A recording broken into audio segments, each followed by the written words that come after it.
The University of Missouri Tigers are with us. They are the 6th seed in the West region. They represent the Southeastern Conference. They'll play 11-seeded Drake University tomorrow night at 6:35. The head coach is Dennis Gates, and the men's basketball contact is Jason Vaninsky. We have on the dais Tamar Bates, Mark Mitchell, Caleb Grill, and we'll go right to questions for the three gentlemen here. Start right here on the second row. Yeah, Gabe DeArmond with Power Mizzou. Mark, two questions. Number one, are you 100%? Number two, what's the difference in playing a team that, you know, their biggest guy is 6'8" versus playing some of the bigger front courts you've seen this year? Yeah, I'll be ready to go tomorrow, yeah, it'll definitely be a little different. Obviously, just playing in the SEC, you know, probably the most athletic league in the country for the last few months. But, you know, it's probably going to be a little different. Probably going to see a little bit of different types of defenses and things like that. We know they're a really good team, really good defensive team. So we're just ready for the different schemes, the different defenses that they might throw at us, even though they might be a little smaller in stature.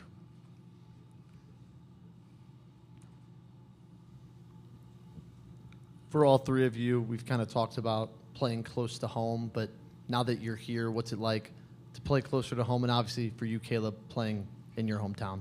We'll start with Caleb on this and come this way.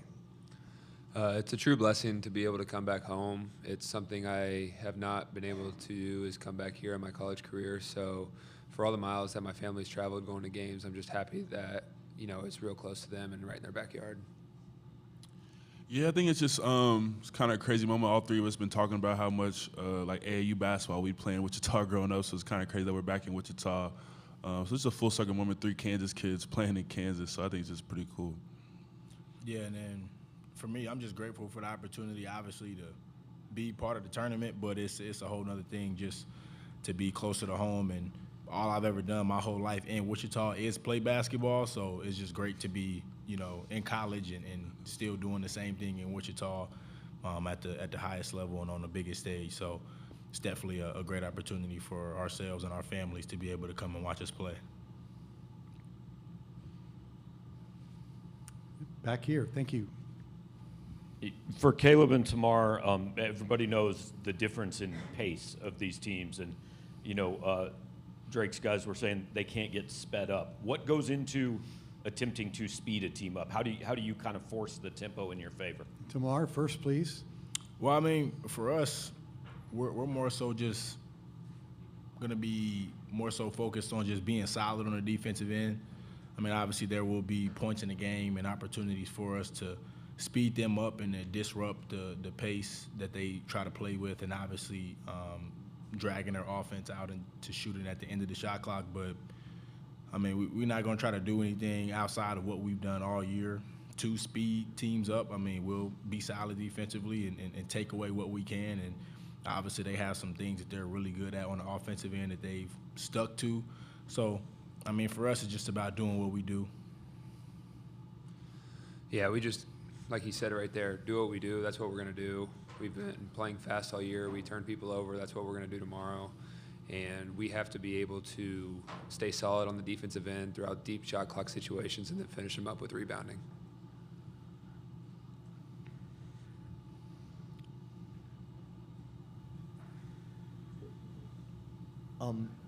For all three of you, again, Coach McCollum, Drake's coach, talked about kind of their lack of depth. They only play 8, 9 players where you guys can go 18 strong, like you say. How much does that depth kind of give you an advantage in a game like this and a tournament like this? Tamar, start us, and we'll go to the right. I mean, like you said, we've talked about being 18 strong, and I mean, we just see our depth as something that, like, equips us for tournament play. Like, we're a team that's built for, like, any kind of tournament, and obviously March Madness, and it's an advantage and something that we are grateful to have, and obviously have everybody be healthy and available to play. But, I mean, we just try to use our depth to, you know, and obviously just wear them down and do what we can to just, you know, just keep the pace of the game and, you know, do what we do on the defensive side of the ball and offensive side, and just having fresh bodies in the game at all times. Yeah, I think our depth's always something we use to our advantage, and obviously with the contrast and playing styles of the two teams, obviously at times we're going to try to probably speed the game up, and they're going to try to slow it down. So I think just having fresh bodies in there, like Tamar said, is definitely going to be something that we can use to our advantage.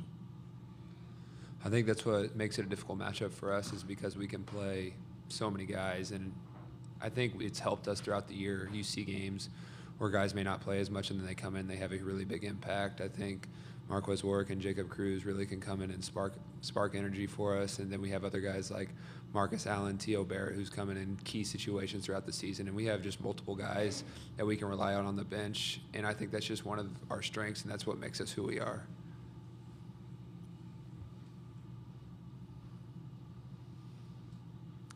Hey, yep, got one right here. Tamar, was there any different mindset for you going into the SEC tournament? Do you feel like you played any more aggressively or any differently than you have all season long? I wouldn't necessarily say it was a different mindset. I was able to be a lot more aggressive just from listening to what the coaches and the team need me to do, just as a leader and just as somebody that plays a good amount of minutes in the game. But I mean, going into it, I just wanted to, get some good momentum for myself and for the team going into this tournament, and some shots were able to fall, but I definitely was a little bit more aggressive. But in terms of my specific mentality, nothing really changed. It was just about trying to win the basketball game.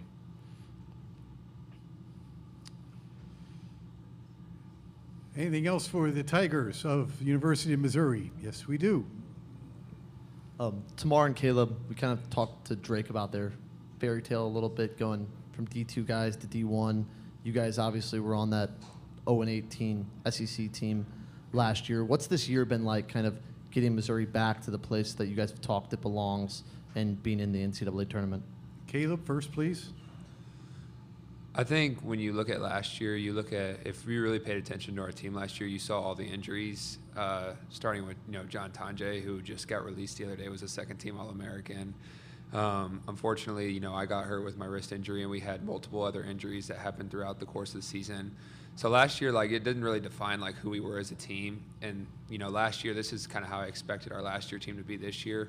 We're healthy this year, and it's shown that Mizzou has always been in a good place. And I think with Coach Gates, no matter the circumstances, he's the leader for the university, he's the leader for the state, and we're grateful to be a part of a coach like that. And we're just glad that we're able to have a piece of history in Mizzou basketball, and we're glad that we could do that and create excitement for the fans again.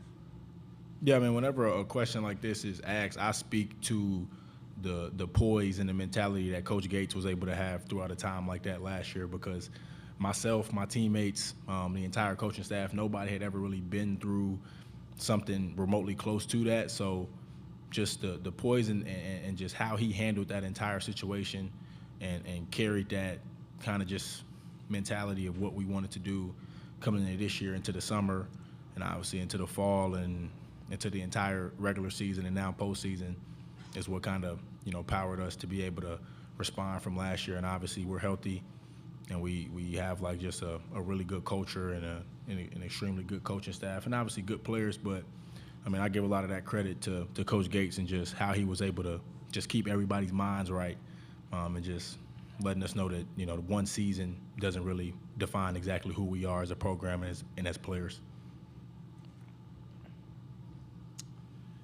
All right, gentlemen, thank you very much for your time. Best of luck tomorrow. You are dismissed. Head coach Dennis Gates will be back up here at 2:20 p.m. Central Time. Tomorrow night, 6:35, Missouri and Drake.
As advertised, the head coach of the Missouri Tigers is with us, Dennis Gates. We are going to ask Dennis to start off with a statement about his team, about being here in Wichita, Kansas, and then we'll go to questions. Dennis, please. Well, we're definitely honored to represent our institution and obviously the SEC Conference during this historic year as a conference, bringing 14 out of 16 teams represented. But collectively as a unit, it's something we've built upon at the very beginning of the summer with our sports psychologist, Dr. Joe Carr, who has done a great job throughout my life, but also with our team, getting us all on the same pages as we pursue excellence in the classroom, court, and in our community. So we're thankful to represent our institution. Thank you. Questions? Start right here in the second row. Dennis, there's so much talk about the contrast in the way these two teams play. And Drake's guys said we can't get sped up. When you're the team that plays faster, what goes into trying to speed a team up? Trying to speed a team up, what goes into it?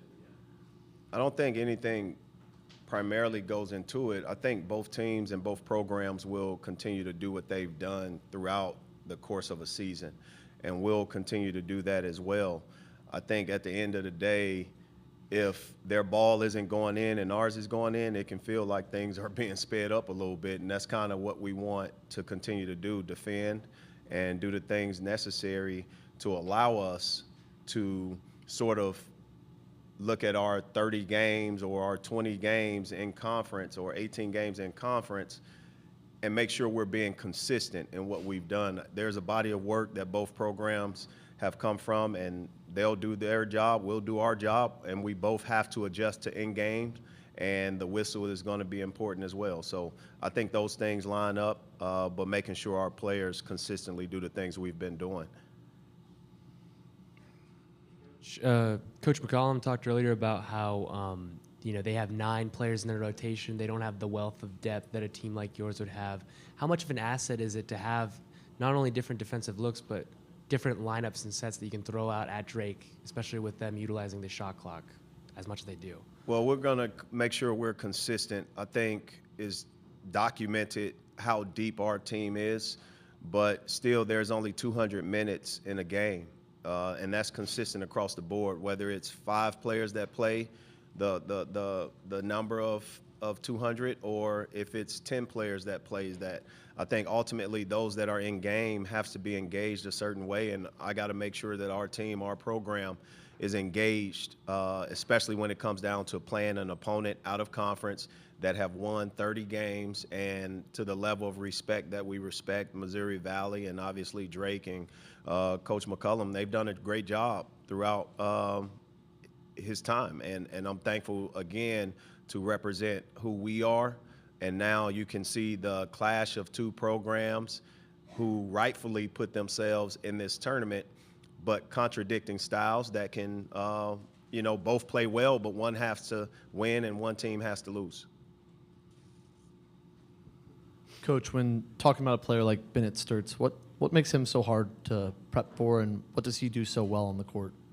He's a pro, man. He's a good player. I enjoy watching him play, and I respect it. And not just him. This team isn't just about Bennett, right? Bennett does a great job. But collectively, although it's their first year at Drake, it's not their first year together. And the rest of the team collectively does a great job being stars in their roles. And some, if you look at their 30 wins, there's been different guys step up. It's not just been an All-American step up. It's just not been their best player. It's been other guys playing their role, but when it's their turn, they're prepared to produce. And that's what you see. You're a team, and they play as a team. They play as one. And I've enjoyed watching them play, studying them, and obviously building a scouting report.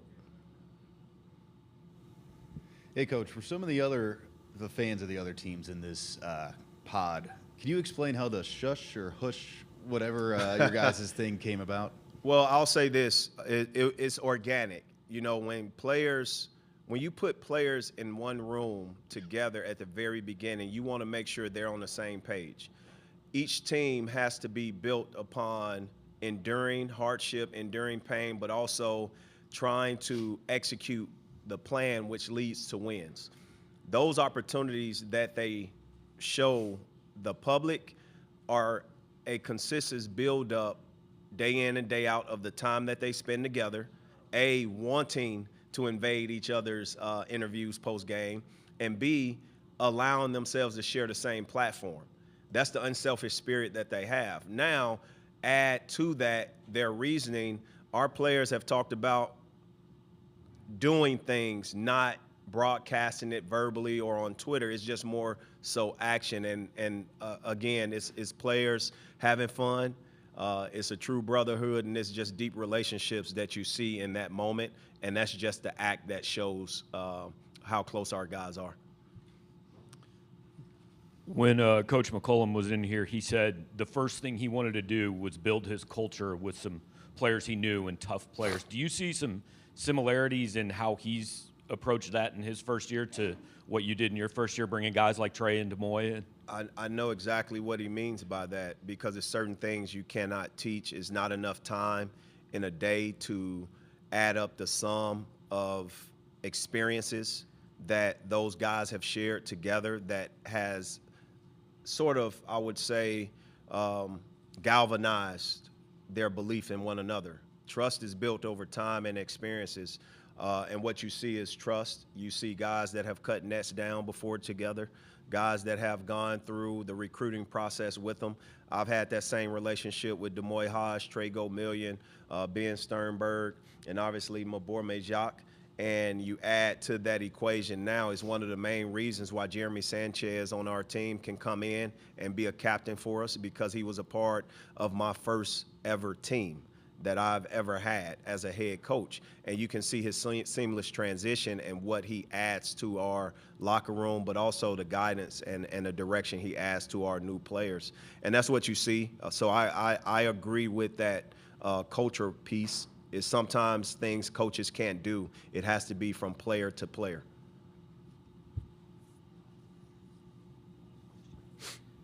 So just rolling off Ben McCollum, jumping from the D2 to the D1 level and finding the success that he has, just kind of how impressive is that for you as a coach? It's impressive because I've applied for D2 jobs and they turned me down before. So it's very impressive that you can have success at that level, whether it's high school, Division II, Division III. But you have to understand my view is a worldly view. I'm cut from a cloth of mentors. I was given opportunity, and I'm thankful for it. But you look at JUCO coaches, you look at Division III, Division II, you look at Buzz Williams, right? Buzz is a JUCO guy through and through. You look at even Nate Oates. I was recruiting at Nate Oates High School when I was a young assistant. So there's a level of respect that I have inherently because I have relationships, not only with Ben, but with other guys who have taken roads less traveled or roads less popular. And I still consider my road less popular, right? Because I had to really knock on doors. And I really say that in jest, but also seriousness. I sent my resume to high schools and to Division IIs and IIIs, and it got turned away, really. So I respect everything about the game of basketball and the coaches. I'm sort of a historian, and I love to see where people have come from and how they've risen to where they are now.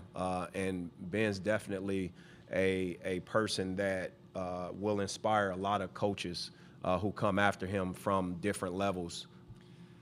All right, we have 5 minutes to go. We have 4 questions up. Right here, start. Hey, Coach, this is your third NCAA tournament appearance. I'm just kind of curious, what have you kind of learned about yourself as a coach, coaching in this tournament from your first one at Cleveland State, the 2 games 2 years ago, and now here this year? They're all different, and you have to be able to neutralize the expectations of players, staff, and make sure as a head coach you try to stay in the moment and make sure you don't try to change as much as you need to, but work on it throughout the year and throughout the summer. So what I've done is kept notes on those things that I wish I would have done after my first experience, and I've implemented them in whether it's the situations, whether it's end of game. You guys saw a great Alabama State game last night. We played Alabama State, and we're sitting there watching the TV cheering for them as well because we knew they were a good team, and those situations are situations that can insert themselves into your game, and you have to be prepared. So from a situational standpoint in March, and obviously with your team, those are things that we kind of do a little bit different.